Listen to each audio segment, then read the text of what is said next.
Chaque jour, des centaines de personnes affluent à la Caisse nationale de sécurité sociale.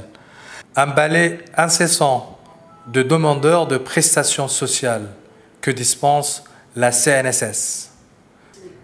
Retraite, allocation familiale, congé de maternité, accidents de travail et des maladies professionnelles, mais aussi déclaration des cotisations ou encore l'assurance maladie universelle qui a projeté la CNSS dans une nouvelle dimension sociale.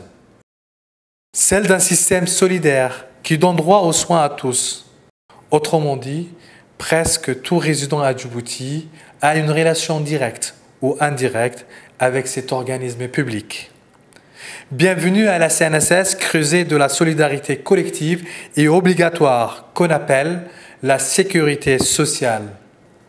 Ce programme qui protège des risques de l'existence, en particulier lors des périodes les plus critiques de la vie.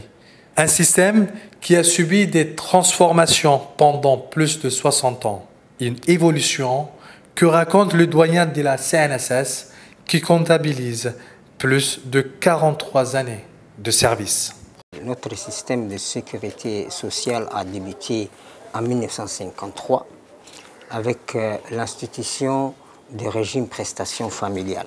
Et depuis, il a évolué et donc il y avait deux systèmes de sécurité sociale, celle, disons, des fonctionnaires et ceux du secteur privé et établissements publics.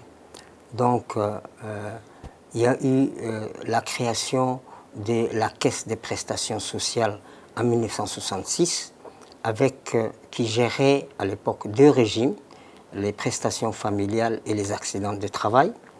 En 1972, il y a eu la création du SMI, qui gérait à l'époque la médecine du travail et qui était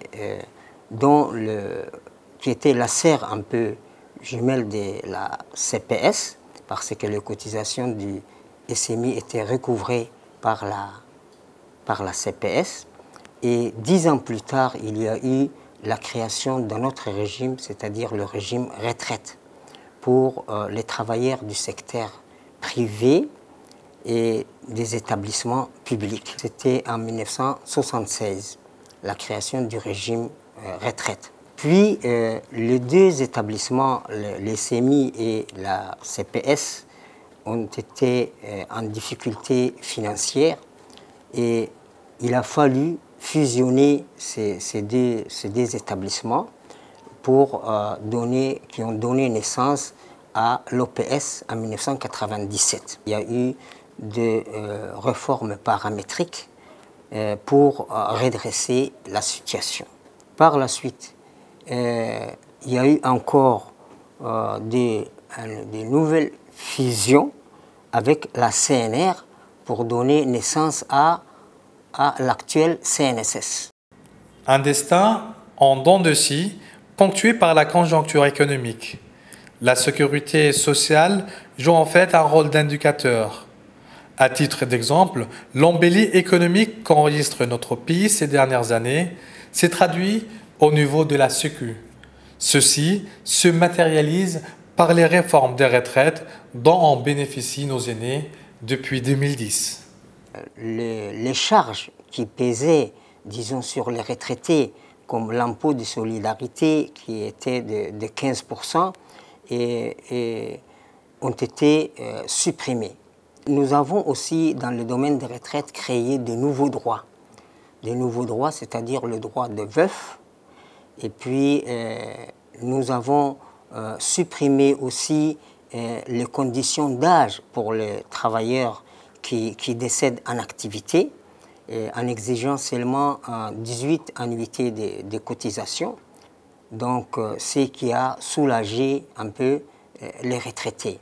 Toutefois, la mise en place fin 2014 de l'assurance maladie a été un tournant majeur pour la CNSS. Ce système, qui donne l'accès à des soins complets à tous, riches comme pauvres, étudiants comme retraités, matérialise un modèle social égalitaire. L'engouement pour l'AMU conduit entre autres la CNSS à reconfigurer sa structure organisationnelle, mais de repenser aussi ses espaces d'accueil. Ces régimes assurent des soins ambulatoires et hospitaliers. Les soins qui étaient auparavant limités au niveau de 2 centres de soins sont dispensés actuellement par des structures sanitaires publiques ou privées conventionnées par la CNSS.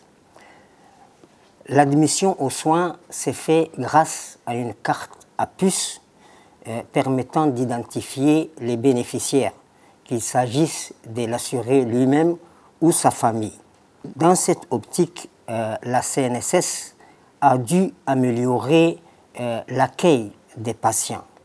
Pour ce faire, elle a dû restructurer et rénover ses anciennes structures.